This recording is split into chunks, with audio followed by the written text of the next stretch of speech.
Assalamualaikum warahmatullahi wabarakatuh. Perkenalkan, nama saya Marsaini.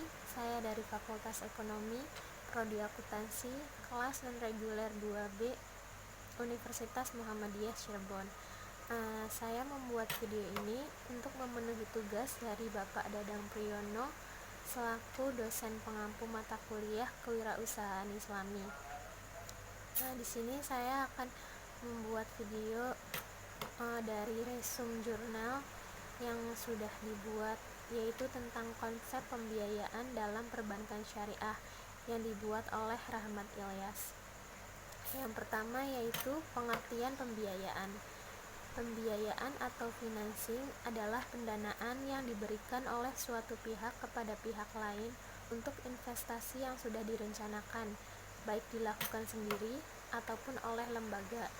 Jadi, pembiayaan bisa diartikan juga dengan pendanaan yang dikeluarkan untuk mendukung investasi yang sudah direncanakan.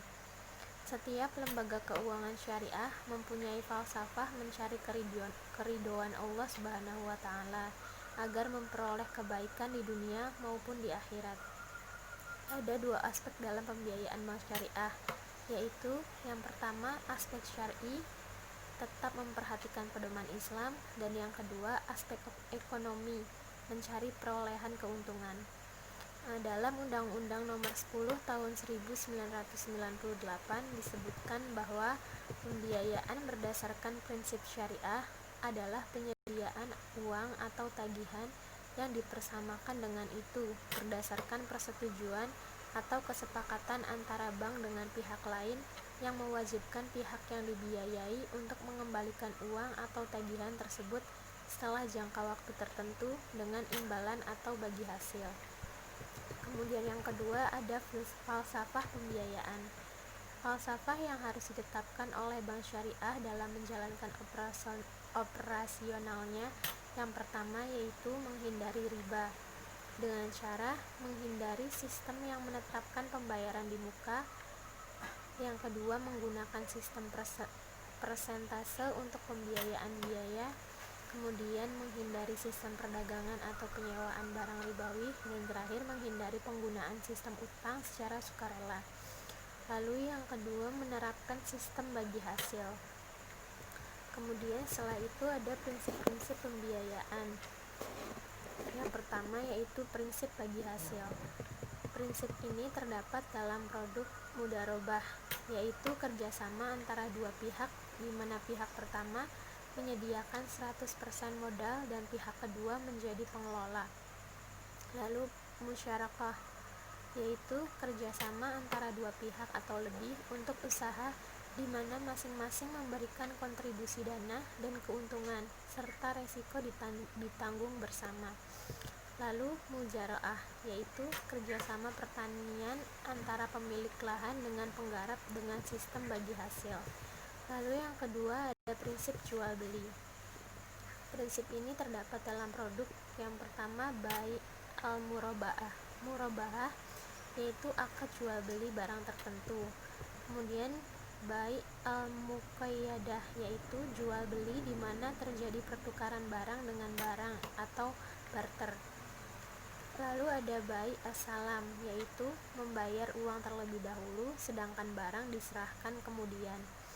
Lalu yang terakhir bai al-istisna, yaitu kontrak jual beli di mana harga barang tersebut dibayar lebih dulu tetapi diangsur sesuai jadwal dan syarat yang sudah disepakati. Lalu ada prinsip sewa menyewa. Prinsip ini terdiri dari dua jenis, yaitu yang pertama akad ijarah, yaitu akad pemindahan hak guna barang atau jasa melalui pembayaran upah sewa tanpa pemindahan kepemilikan. Dan yang kedua akad ijarah muntabiha bi at-tamlik, yaitu sejenis perpaduan antara kontrak jual beli dan sewa, atau lebih tepatnya akad sewa yang diakhiri dengan kepemilikan barang di tangan si penyewa. Sifat pemindahan kepemilikan ini pula yang menandakan dengan ijarah biasa. Lalu ada jenis-jenis pembiayaan. Lembaga perbankan merupakan inti dari sistem keuangan dari setiap negara. Bank adalah lembaga keuangan yang menjadi tempat bagi orang perseorangan badan-badan usaha swasta, badan-badan milik negara, bahkan lembaga-lembaga pemerintah yang menyimpan dana-dana yang dimilikinya. Jenis-jenis pembiayaan dapat dikelompokkan menjadi dua aspek. Yang pertama yaitu pembiayaan menurut tujuan. Pembiayaan menurut tujuan dalam bank syariah dibedakan menjadi dua. Yang pertama, pembiayaan modal kerja, yaitu pembiayaan yang dimaksudkan untuk mendapatkan modal dalam rangka pengembangan usaha. Kemudian yang kedua, pembiayaan investasi, yaitu pembiayaan yang dimaksudkan untuk melakukan investasi atau pengadaan barang konsumtif. Kemudian yang kedua, pembiayaan menurut jangka waktu. Pembiayaan menurut jangka waktu dibedakan menjadi tiga. Yang pertama yaitu pembiayaan jangka waktu pendek, pembiayaan yang dilakukan dengan waktu 1 bulan sampai dengan 1 tahun. Kemudian yang kedua, pembiayaan jangka waktu menengah, yaitu pembiayaan yang dilakukan dengan waktu 1 tahun sampai dengan 5 tahun. Kemudian yang ketiga, pembiayaan jangka waktu panjang, yaitu pembiayaan yang dilakukan dengan waktu lebih dari 5 tahun. Selain itu, pembiayaan dalam bank syariah juga diwujudkan dalam bentuk pembiayaan aktiva produktif dan aktiva tidak produktif. Adapun jenis pembiayaan yang dimaksud sebagai berikut. Yang pertama yaitu pembiayaan bersifat aktiva produktif, yaitu yang pertama pembiayaan dengan prinsip bagi hasil. Jenis pembiayaan dengan prinsip bagi hasil ini meliputi pembiayaan mudharabah, yaitu pembiayaan yang merupakan akad bagi hasil ketika pemilik dana atau modal atau biasa disebut sabih alma menyediakan modal 100% kepada pengusaha sebagai pengelola atau bisa disebut mudarib untuk melakukan aktivitas produktif dengan syarat bahwa keuntungan yang dihasilkan akan dibagi di antara mereka menurut kesepakatan yang ditentukan sebelumnya dalam akad. Kemudian yang kedua, pembiayaan musyarakah. Pembiayaan musyarakah adalah suatu perjanjian usaha antara dua atau beberapa pemilik modal untuk menyertakan modalnya pada suatu proyek, di mana masing-masing pihak mempunyai hak untuk ikut serta, mewakilkan atau menggugurkan haknya dalam manajemen proyek. Kemudian yang kedua, pembiayaan dengan prinsip jual beli. Prinsip jual beli dilaksanakan sehubungan dengan adanya pemindahan kepemilikan barang atau benda, atau bisa disebut dengan transfer of property. Tingkat keuntungan bank ditentukan di depan dan menjadi bagian atas barang yang dijual. Lalu yang terakhir ada pembiayaan dengan prinsip sewa. Transaksi ijarah atau sewa dilandasi adanya pemindahan manfaat. Lalu pembiayaan yang bersifat aktiva tidak produktif. Jenis aktiva tidak produktif yang berkaitan dengan aktivitas pembiayaan adalah bentuk pinjaman, yaitu yang pertama pinjaman qard atau talangan, yaitu penyediaan dana atau tagihan antara bank Islam dengan pihak peminjam yang mewajibkan pihak peminjam melakukan pembayaran sekaligus atau secara cicilan dalam waktu tertentu. Aplikasi qard biasanya ada 4 hal. Yang pertama, sebagai pinjaman talangan haji, di mana nasabah calon haji diberikan pinjaman talangan untuk memenuhi syarat penyetoran biaya perjalanan haji. Nasabah akan melunasinya sebelum keberangkatan haji. Lalu kemudian yang kedua ada sebagai pinjaman tunai dari produk kartu kredit syariah, di mana nasabah diberi keleluasaan untuk menarik uang tunai milik bank melalui ATM. Nasabah akan mengembalikannya sesuai waktu yang ditentukan.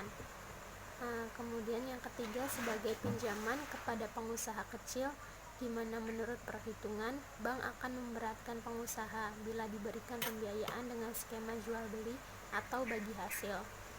Lalu yang keempat sebagai pinjaman kepada pengurus bank, di mana bank menyediakan fasilitas ini untuk memastikan terpenuhinya kebutuhan pengurus bank. Pengurus akan mengembalikan dana pinjaman itu secara cicilan melalui pemotongan gajinya. Lalu ada analisis kelayakan pembiayaan. Dua fungsi utama bank syariah adalah mengumpulkan dana dan menyalurkan dana.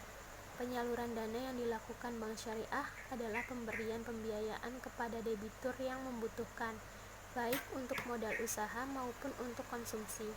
Praktik pembiayaan yang sebenarnya dijalankan oleh lembaga keuangan Islam adalah pembiayaan dengan sistem bagi hasil atau syirkah. Praktik syirkah ini terkemas dalam dua jenis pembiayaan, yaitu pembiayaan mudharabah dan pembiayaan musyarakah. Jenis pembiayaan lainnya adalah terkemas dalam pembiayaan berakad atau sistem jual beli, yaitu pembiayaan murabahah, bai as-salam dan bai al-istisna. Hal yang harus diperhatikan Bank Syariah dalam menjalankan fungsinya, yang pertama, pendekatan analisis pembiayaan.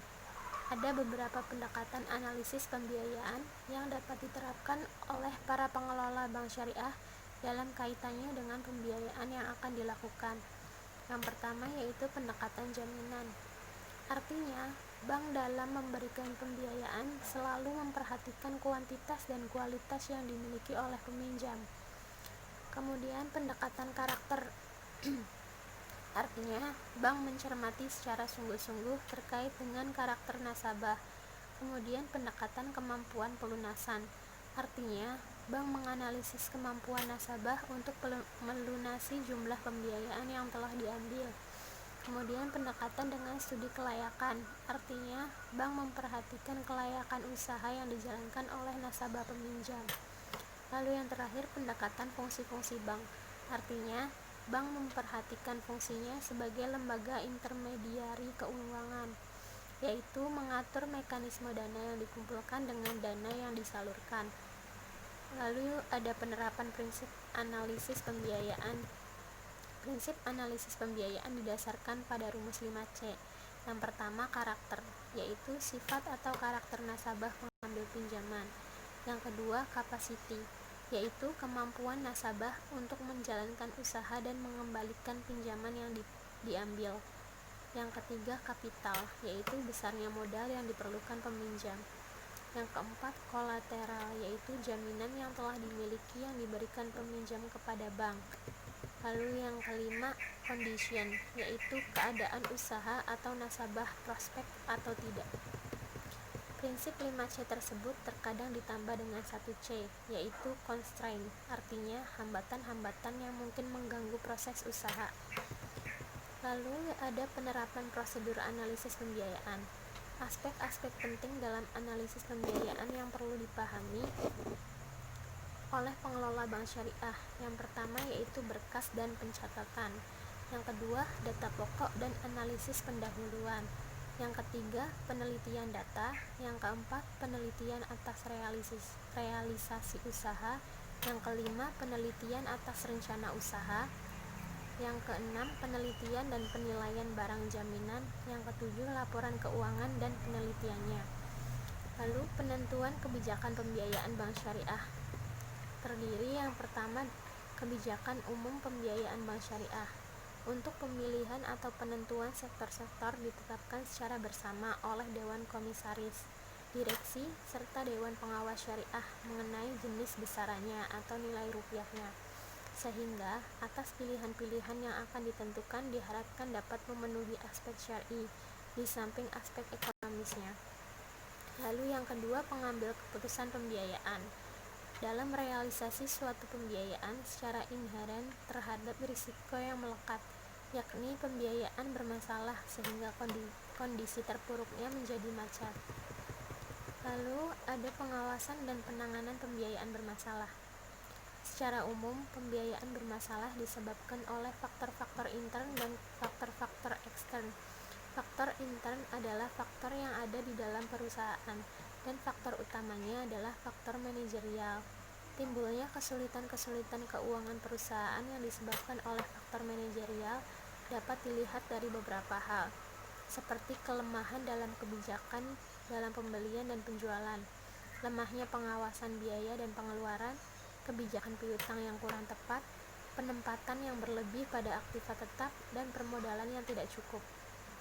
Faktor eksternal adalah faktor-faktor yang berada di luar kekuasaan manajemen perusahaan, seperti bencana alam, peperangan, perubahan dalam kondisi perekonomian dan perdagangan, perubahan teknologi, dan lain-lain. Berikut langkah penanganan pengamanan yang dilakukan bank syariah untuk mengendalikan terjadinya pembiayaan bermasalah. Yang pertama, sebelum realisasi pembiayaan. Dalam tahapan ini, berdasarkan persetujuan nasabah di atas, bank melakukan penutupan asuransi dan atau pengikat agunan jika diperlukan. Setelah ini selesai, baru pembiayaan dapat dilakukan. Yang kedua, setelah realisasi pembiayaan. Bagi bank, pencairan pembiayaan barulah akhir episode permohonan yang selanjutnya merupakan awal pemeliharaan dan pemantauan pembiayaan. Dalam tahap awal pencairan, dana diarahkan pada pembiayaan sebagaimana diajukan dalam permohonan atau persetujuan bank. Jangan sampai bocor, dalam arti lari keluar kesepakatan. Selanjutnya, bank melakukan pembiayaan dan kontrol atas aktivitas bisnis nasabah. Risiko yang terjadi dari pinjaman adalah peminjaman yang tertunda atau ketidakmampuan peminjam untuk membayar kewajiban yang telah dibebankan. Untuk mengantisipasi hal tersebut, maka bank syariah harus mampu menganalisis penyebab permasalahannya. Beberapa langkah yang dapat dilakukan yaitu: yang pertama, dari aspek analisis sebab kemacetan. Yang pertama, aspek internal, yaitu peminjam kurang cakap dalam usaha tersebut, manajemen tidak baik atau kurang rapi, laporan keuangan tidak lengkap, penggunaan dana yang tidak sesuai dengan perencanaan yang kurang matang, dana yang diberikan tidak cukup untuk menjalankan usaha tersebut. Kemudian yang kedua, dari aspek eksternal, yaitu aspek pasar kurang mendukung, kemampuan daya beli masyarakat kurang, kebijakan pemerintah, pengaruh lain dari luar usaha, dan kenakalan peminjam. Kemudian yang kedua, menggali potensi peminjam, melakukan perbaikan akad, memberikan pinjaman ulang, mungkin dalam bentuk pembiayaan qard al-hasan, murabahah, atau mudarabah. Kemudian penundaan pembayaran, memperkecil angsuran dengan memperpanjang waktu atau akad dan margin baru atau rescheduling. Dan yang terakhir, memperkecil margin keuntungan atau bagi hasil. Mungkin itu saja yang dapat saya sampaikan. Kurang lebihnya mohon maaf. Wabillahi taufiq wal hidayah. Assalamualaikum warahmatullahi wabarakatuh.